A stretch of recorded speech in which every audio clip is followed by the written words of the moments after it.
GMIB, also known as a Guaranteed Minimum Income Benefit Rider. What is it? What are some of the problems with this sort of feature?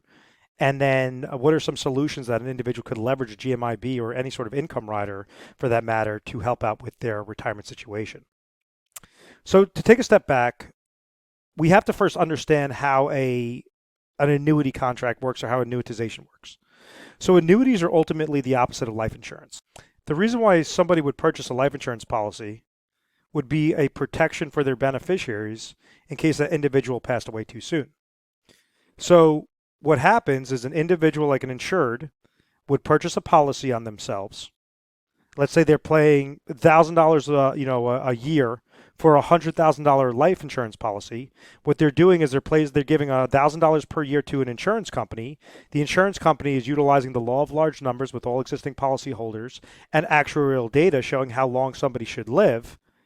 They use all that math to determine what that premium payment is. So in that hypothetical example, if somebody wanted $100,000 life insurance, they understand that if they were to pass away, $100,000 would come off of the insurance company's books and get paid directly to the beneficiaries that insured had.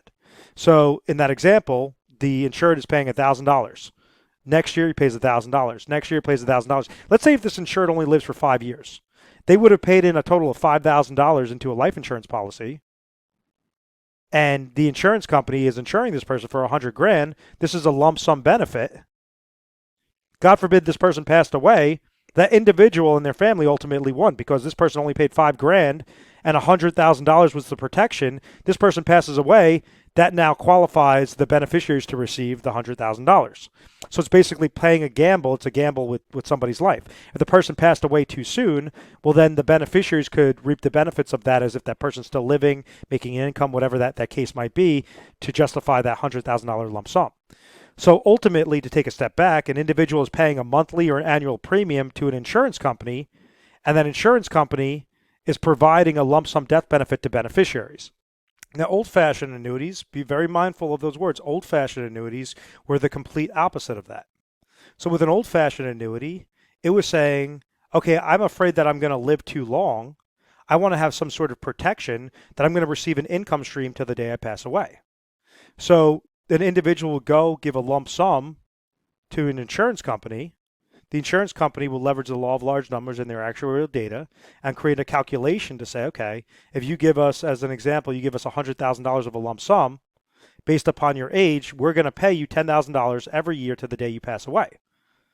So the person thinks about this and says, okay, well, I feel like I'm going to live longer than 10 years, so yeah, I want to make this gamble. So let's say if this person does this move and they live for 20 years, they would have won.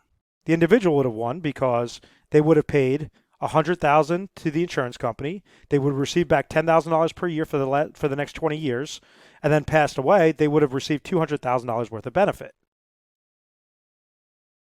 Let's say of that same example where this individual is giving them $100,000 and this person only lives for the next 5 years, they give it to the insurance company.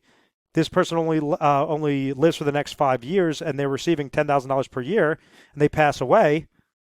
The old-fashioned annuities through annuitization or through a form of annuitization, this $10,000 per year for the next 5 years would have been $50,000 being paid out. They gave the insurance company $100,000. Now the insurance company gets to keep the remaining $50,000. So now this is where the insurance company wins.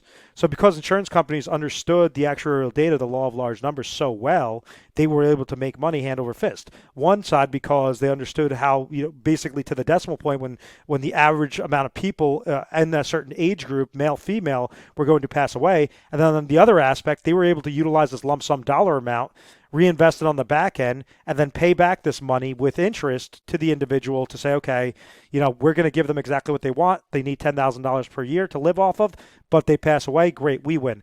If they, if they keep living, well, unfortunately, we lose in this case, but we might win in all the other thousands of cases, that we have of annuitants. So that's the most basic form of how an annuity contract or an annuity contract being leveraged for income and annuitization works. It's very important to understand that concept because this is why the GMIB and income riders in general came about in the first place. It was for the individual that said, okay, I want to leverage an annuity, I want to leverage an insurance company to make sure I don't outlive my retirement savings. So I'm having the peace of mind that I'm receiving X amount of paycheck or X amount of income every single month, every single year to the day that I pass away, me or my spouse passes away, depending on how they set that up. But if we pass away too soon, I want to make sure if there's an account balance sitting there that gets left over to my beneficiaries. So in its most basic components, a GMIB could provide flexibility for an individual situation. Flexibility that they're going to receive an income stream every year, every month to the day they pass away. They cannot outlive that retirement income because that's contractually obligated to them every single year. The only thing that could stop that income stream is if that person passes away. But if they passed away too soon, they at least have the peace of mind saying, okay, well, my account balance is being left over to my beneficiary. So I like that flexibility aspect. So that's obviously the good features of it. You could set up a GMIB account or an income income benefit rider, and they're called GMIB, GLWB. There's a lot of variations for that sort of terminology. Ultimately, you could set this up in a fixed annuity. You could set this up with a fixed index annuity. You could set this up with a variable annuity. So this is ultimately, whenever you've heard me talk about my videos saying like hybrid annuity, that's where these income riders would come into play because you have your physical money that's doing the job of, if it's a fixed annuity, it's getting paid a fixed interest rate every single year. If it's a fixed index annuity, the account value is based upon how well the market index increases, or whenever the index goes down, it's going to gain 0%. So it gives it more of a safe accumulation play. And then the variable, which I really don't recommend majority of the times, and really variable annuities were the first ones to come out with these type of guaranteed minimum income benefit riders in the early 2000s. The reason why I don't like that is because there's a lot of bells and whistles. There's a lot of fees, a lot of hidden fees that if you read the 300, 400 page prospectus will detail how much that these things cost. But ultimately what it does is put such a large pressure against your account that anytime that your account value goes down, you're also getting dinged with these large amount of fees, and the income isn't as good as when you're leveraging a hybrid annuity more on the fixed or fixed index related side. So that's a different conversation altogether, but just be mindful that yes, it could give you that flexibility, could give you that peace of mind, but there's a lot of bait and switches, a lot of smoke and mirrors that occur with these sorts of accounts. The primary focus and really the only reason why someone should ever leverage an income benefit rider or attach it onto their account is if they're trying to trigger lifetime income. They could utilize this for a goal if they want to have single life income that will come to an individual on a single life, or they could utilize this for a joint lifetime income. So if you're familiarized with how pension plans work, the typical options are either you could take it on one life or you could take it on an individual and their spouse's life with basically joint lifetime income. So you have that same sort of feature, that same sort of benefit that will produce an income stream to both individuals. When one spouse passes away, the other spouse will still be receiving the income stream. But then when the second spouse passes away, the remaining account balance would get left over to beneficiaries. So you could still utilize that feature with the GMIB. The GMIB, you could have some that have a fee that's associated with it. And sometimes this makes most mathematical sense, is to leverage a powerful one that has a fee associated with it. And you have other ones that don't have any fees associated with it. So they might have certain stipulations to say, okay, if you place your money in here, you will have the income rider benefits, but you have to wait 2 years, or you have to wait 5 years or 10 years before you could trigger the lifetime income stream on it. So, it really just depends upon your individual situation when you're looking to retire, ultimately receive lifetime income for that specific goal. And that's where, that could determine whether or not a fee-based, income benefit rider makes sense, or a non-fee income benefit rider makes sense. The craziest thing about the income benefit riders is when you're comparing it to annuitization. So once again, the income rider, the reason why somebody would have an income rider is because they want to ultimately have their cake and eat it too. They want to be able to leverage their dollars, the dollars that they saved up for, give that to an insurance company, but still have control of those monies.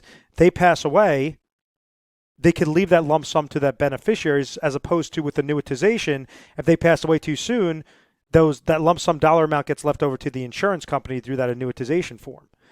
Now, with that being said, you could have some accounts that have the income rider with that flexibility that could produce, let's say, a 7% cash flow versus an old-fashioned related annuity that only has annuitization that has a 6% cash flow. So when I'm talking about cash flow, it's important to note is, like in this example, if when I say 7% cash flow, let's say if you give $100,000 to an insurance company that's giving you income through the form of an income benefit rider, that means they're going to give you $7,000 per year to the day that you pass away, versus a company that you give the same $100,000 to has no flexibility. They might only give you $6,000 per year. Why would you do this? You're not only having less flexibility, but you're also have received less lifetime income, from that insurance company. So that's where you just want to be very careful with the insurance company that you go with the contract that you're setting up with, what your current age is, what your state is. All these different things come into play, and that's something that we help out with.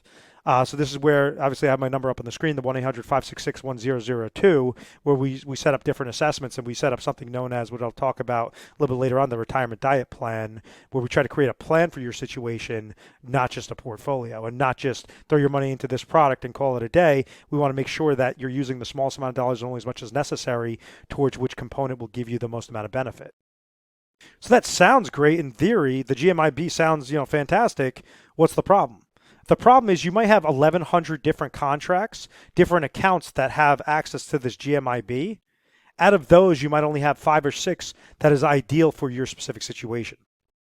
So this is the importance of making sure you're not falling victim to an inferior product, because when it's an inferior product, it will result in you placing thousands of more dollars out of your pocket to go with an insurance company and be restricted than keeping those monies in your pocket.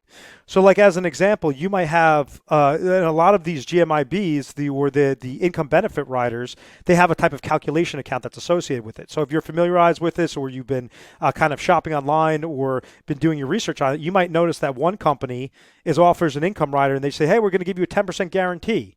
And you might have another company that's saying, hey, we're going to give you a 7% guarantee. All because this is a larger number does not mean that's going to equate to a bigger result. And what I mean by that is really the calculation, how the calculation works.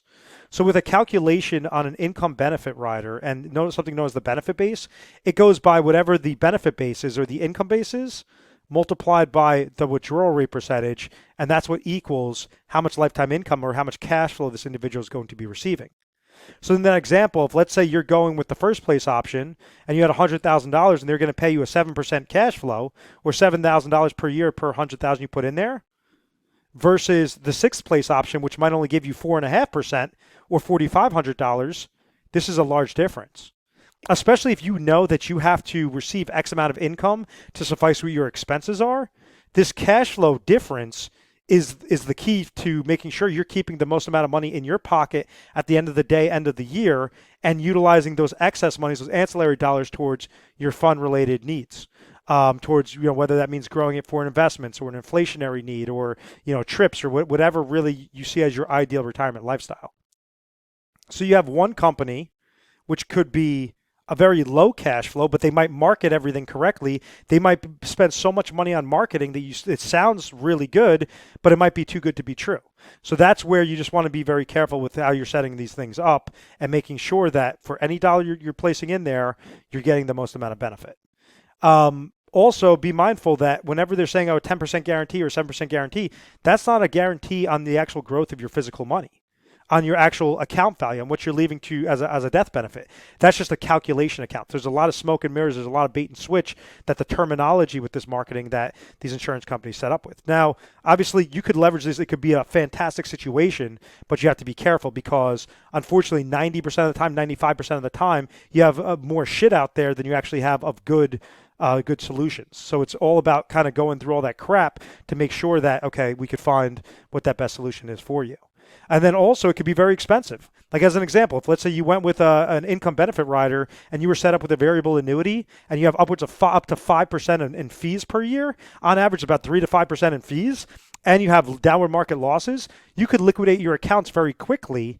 And it also, that lifetime income stream could stop or could drop down based upon how that's set up and how the terminology is. So you want to make sure if you're receiving lifetime income, that's going to be income that can never stop, can never step below. It could only increase in income later on. So there's some nice little mechanisms with that, but you just want to be very careful. And that doesn't mean okay you only go with an A+ rated carrier. You could go with an A rated carrier and give you a lot better benefit than something that's an A+ rated carrier that can have a lot of smoke and mirrors in there. But because they have a large marketing message, it's allowed to bait and switch people left and right. So that's obviously the horror stories that I've seen with individual situations, and making sure that they are preserving their monies and they're only utilizing those dollars precisely and nothing more than that.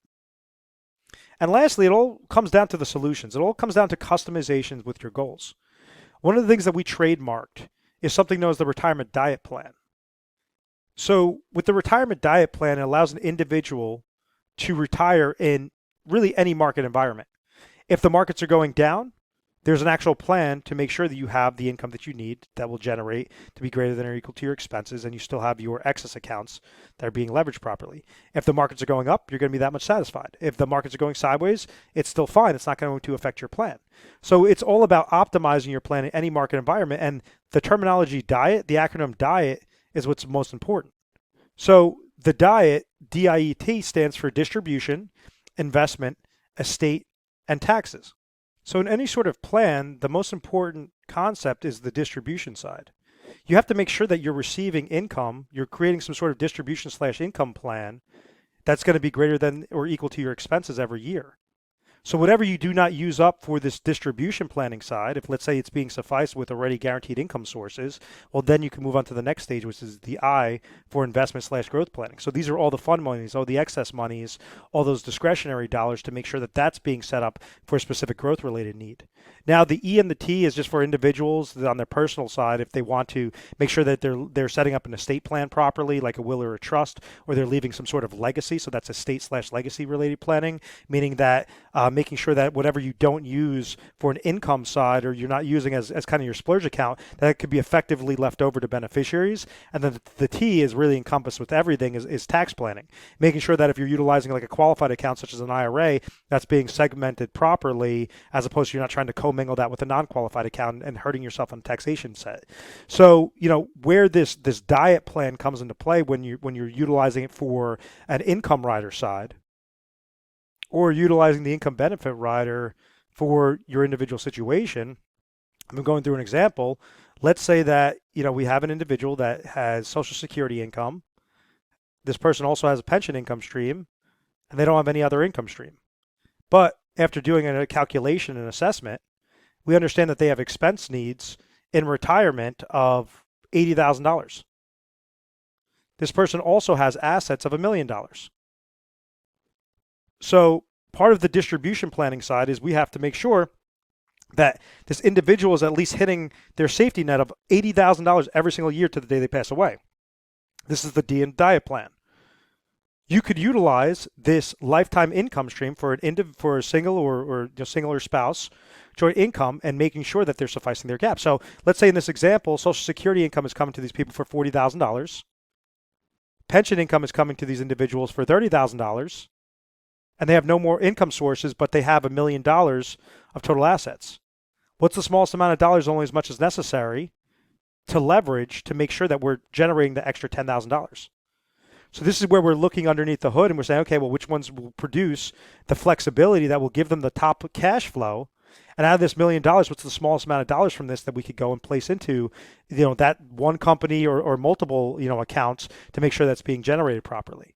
So out of this, maybe it might say, okay, $150,000, we're setting it up with a type of annuity with an income rider, and then this will suffice this $10,000 need. Now we can move on to step 2 with the investment/growth play and say, okay, well, now you want to leverage some investment-related plans, some combination of stocks or bonds or safe accumulation accounts, guaranteed index accounts, such as through different bank-related products, insurance-related products, whatever that case might be, just sitting in a cash account. There's a whole multitude of different things over here that could help this individual for inflationary-based protection, just as type of splurge account. But in this scenario, we only used $150,000 out of their $1 million to get set up into this product. It wasn't a dollar less, not a dollar more. So we want to make sure that it's to the decimal point that you're placing it in there, so that you have as much excess monies as possible, 850,000, to suffice these other needs. The E, the estate / legacy related need, and then the T, the tax planning need, making sure that everything is working, like a perfect puzzle piece. You want to leverage a distribution strategy for a distribution related need, just like an investment related strategy for a growth related need, an estate planning strategy for a estate planning need, and then a tax strategy for a tax related need. You don't want to try to commingle those, and you might have a certain product that would work better than others. Like the common mistake that's made in this example is someone say, oh, I'm getting a large cash flow. Let me just go and take 900,000 of my $1 million and just get a bunch of income every single year.